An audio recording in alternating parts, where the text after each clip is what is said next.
चलिए देखिए, क्लास 11 का जो एग्जाम होने वाला है जनवरी फरवरी में, उसके लिए हम लोग क्या कर रहे हैं, यहाँ पे प्रिपरेशन स्टार्ट कर रहे हैं। ठीक है।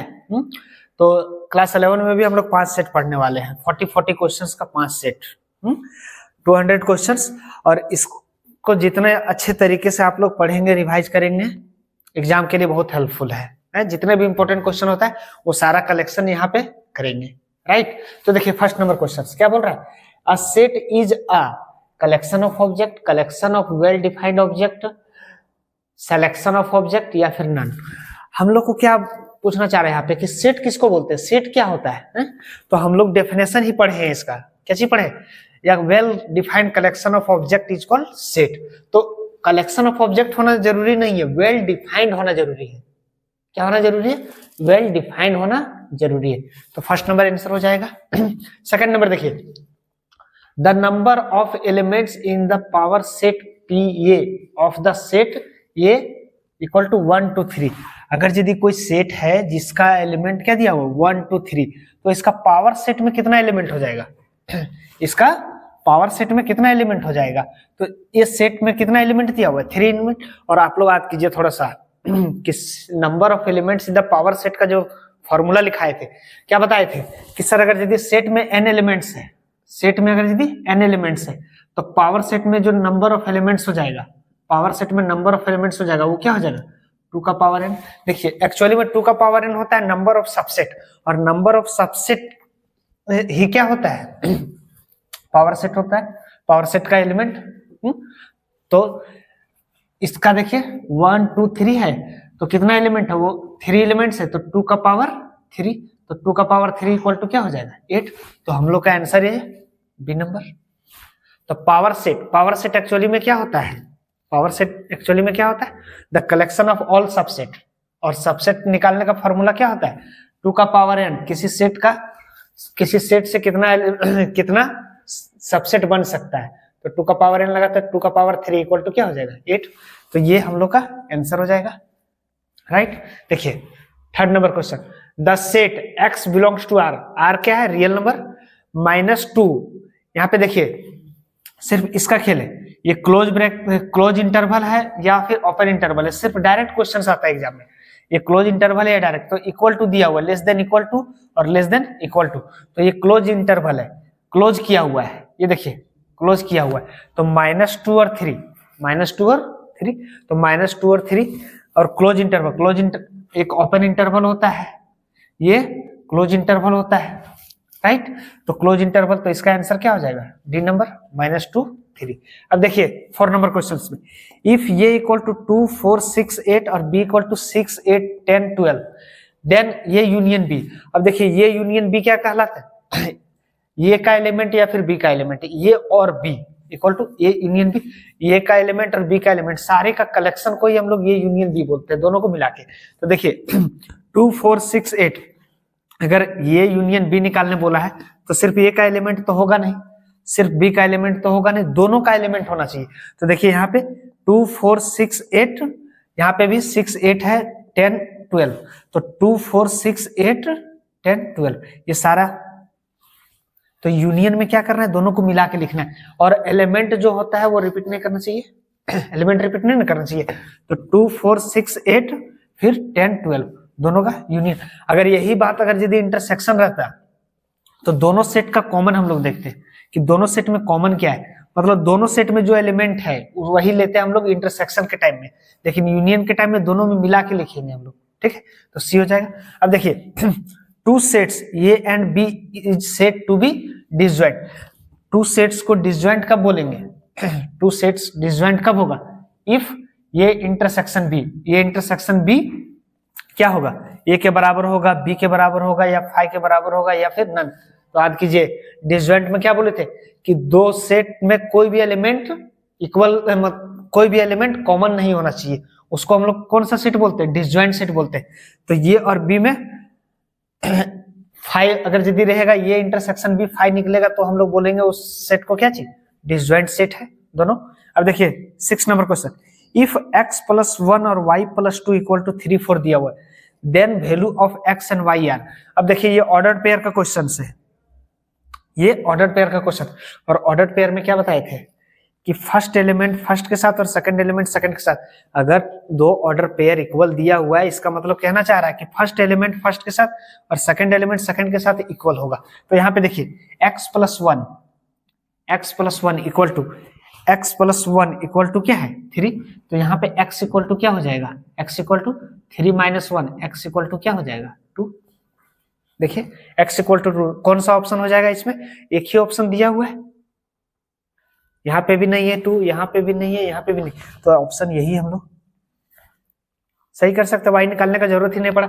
अगर दो ऑप्शन में दिया हुआ रहता है x इक्वल टू 2, तो हम लोग चेक कर लेते y इक्वल टू क्या निकलेगा। नेक्स्ट देखिए, इफ a क्रॉस b, यहाँ पे कार्टेशियन प्रोडक्ट दिया हुआ है, कोई भी दो सेट का Cartesian product a cross b equal to क्या है, a y b x b y, then set ये। और देखिए ए और बी दो सेट का कार्टेशियन प्रोडक्ट का डेफिनेशन क्या होता है, दो सेट का कार्टेशियन प्रोडक्ट का डेफिनेशन क्या होता है, ए दो सेट का कार्टेशियन प्रोडक्ट का डेफिनेशन क्या होता है, ए बी इस तरह से ऑर्डर्ड पेयर में एलिमेंट आता है, ठीक है। और ए होना चाहिए फर्स्ट सेट से और बी होना चाहिए सेकंड सेट से, यही ना होता है कार्टेशियन प्रोडक्ट का। तो देखिए यहाँ पर बोला है कि ए क्रॉस बी तो दिया हुआ है, ये कार्टेशियन प्रोडक्ट दिया हुआ है, तो ए सेट में कौन, ए सेट किसके बराबर हो जाएगा, तो ए सेट मतलब फर्स्ट एलिमेंट देखना है कि फर्स्ट एलिमेंट ऑर्डर पेयर में कौन कौन सा है, तो ए है बी है, मतलब सेट ए का जो एलिमेंट हो जाएगा वो ए और बी हो जाएगा, सेट ए का जो एलिमेंट हो जाएगा वो क्या हो जाएगा, ए और बी, सेट ए का एलिमेंट क्या हो जाएगा, ए और बी, तो ऑप्शन ये सही हो जाएगा। क्लियर। नेक्स्ट देखिए, cosec minus 1410 degree, cosec minus 1410 degree, तो इसको हम लोग कैसे बनाएंगे, ये थोड़ा थ्योरी का पार्ट है, देखिए समझिएगा इसको किस तरीके से हम लोग सॉल्व करेंगे इसका। कॉसेक माइनस 410 डिग्री, सबसे पहले cosec minus theta, cosec minus theta के बारे में हम बताए हैं कि सर कॉसेक माइनस थीटा क्या हो जाता है, माइनस बाहर आ जाता है सर, तो माइनस बाहर ले लिए क्वेश्चंस में, ठीक है। अब हम क्या बताए थे कि जो भी एंगल रहेगा सबको 90 से डिवाइड करना है। ट्रिगोनोमेट्री अगर यदि समझना है, जो भी क्वेश्चंस आते हैं एग्जाम में, उसका प्लेलिस्ट बना हुआ है, आप लोग जाके देख सकते हैं उसको, ठीक है। ये सब सारा क्वेश्चंस करवाया हुआ है, क्लियर। तो देखिए कॉसेक 1410 डिग्री को हम लोग क्या करेंगे, 90 से डिवाइड करेंगे, तो सबसे पहले 90 से डिवाइड करते हैं इसको, 1410 डिग्री को क्या हो जाएगा 1 टाइम 90, यहाँ पे माइनस करेंगे तो 1 और ये 5 टाइम 450, इसको सब्ट्रैक्ट करेंगे क्या हो जाएगा 60 डिग्री। यानी हम लोग ये जो है कॉसेक 1410 को लिख सकते हैं 15 इंटू 90 प्लस 60 डिग्री, लिख सकते हैं कि नहीं लिख सकते। जैसे 15 इंटू मल्टीपल 90 का मल्टीपल क्या है, ये ऑड है या इवन है, ऑड है, तो कॉसेक किस में चेंज हो जाता है, सेक में चेंज हो जाता है, और डिग्री कितना है 60 डिग्री। ये इससे हम लोग क्वाड्रेंट चेक करते हैं कि कौन सा क्वाड्रेंट में जाएगा। अब देखिए सेक 60 डिग्री हो गया और 15 इंटू 90 है, तो 15 इंटू 90 हम बोले थे कि अगर यदि 4 से ज्यादा आ जाए तो हम लोग 4 से डिवाइड कर लेते, तो 15 को 4 से डिवाइड करेंगे तो 3 टाइम्स जाएगा, तो बच कितना जाता है, जैसे 4 से डिवाइड करेंगे 15 को तो कितना टाइम जाएगा, 4 3 जा 12, ये क्या बचेगा 3 बच रहा है, तो यहाँ पे 3 ही घुमाएंगे इस तरह से, राइट। और प्लस है तो प्लस है तो कौन सा क्वाड्रेंट पहुंच जा रहा है, ये फोर्थ क्वाड्रेंट, प्लस है तो कौन सा क्वाड्रेंट पहुंच जा रहा है, फोर्थ क्वाड्रेंट। और फोर्थ में कॉसेक क्या होता है, पॉजिटिव की नेगेटिव, नेगेटिव, तो माइनस लगा देंगे यहाँ पे, तो ये माइनस माइनस क्या हो जाएगा प्लस, तो सेक कितना डिग्री 60 डिग्री, तो सेक 60 का वैल्यू कितना होता है, कॉस 60 का वैल्यू बताओ, कॉस 60 का वैल्यू कितना होता है, अच्छा तो सेक 60 का वैल्यू क्या हो जाएगा 2। तो देखिए तो ऑप्शन कौन सा सही हो जाएगा हम लोग का, ये सी नंबर। तो इस तरीके से हम लोग को क्वेश्चंस बनाने हैं, राइट। 9 नंबर देखिए, if cos x equal to -1/2 and x lies in quadrant 3, यहाँ पे बोला जा रहा है क्या चीज की, cos x इक्वल टू क्या दिया हुआ -1/3 and x lies in quadrant 3, then cot x का वैल्यू पूछा है यहाँ पे, तो cos x इक्वल टू -1/2 दिया हुआ है, क्वाड्रेंट x कहाँ पे लाई कर रहा है, थर्ड क्वाड्रेंट में, तो हम लोग को वैल्यू चाहिए किसका, cot x का। तो देखिए cos x equal to -1/2, cos theta equal to क्या होता है p/h, रेशियो इसका तो B by H sorry B by H, B equal to क्या हो जाएगा 1 और एच इक्वल टू क्या हो जाएगा 2। तो पी इक्वल टू निकालेंगे formula root under H square minus B square, root under H square, H का वैल्यू क्या है 2, तो 2 का स्क्वायर क्या हो जाएगा 4 और 1 का स्क्वायर 1, माइनस नहीं लेते हैं हम लोग यहाँ पे क्योंकि रेशियो माइनस में नहीं, ये चीज अब इसका ध्यान रखना है हम लोग को, क्या हो जाएगा रूट अंडर 3 यानी पी इक्वल टू, तो कॉट एक्स इक्वल टू क्या होता है बी बाई पी, तो B by P, B equal to क्या है 1 है और पी इक्वल टू क्या है √3। अब देखिए ये निकालनी है, अब देखिए एक्स ये जो एंगल है कहाँ पे लाई कर रहा है थर्ड क्वाड्रेंट, और थर्ड क्वाड्रेंट में कॉट एक्स क्या होता है पॉजिटिव की नेगेटिव, कॉट एक्स क्या होता है थर्ड क्वाड्रेंट में पॉजिटिव होता है, तो ये पॉजिटिव हो जाएगा, तो ऑप्शन कौन सा सही हो जाएगा 1/√3, 1/√3 कौन सा है सी नंबर। तो इस तरीके से हम लोग बना सकते हैं क्वेश्चंस को।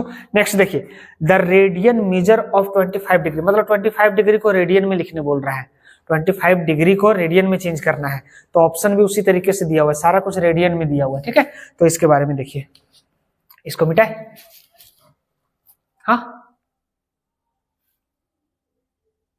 ठीक है ओके चलो देखो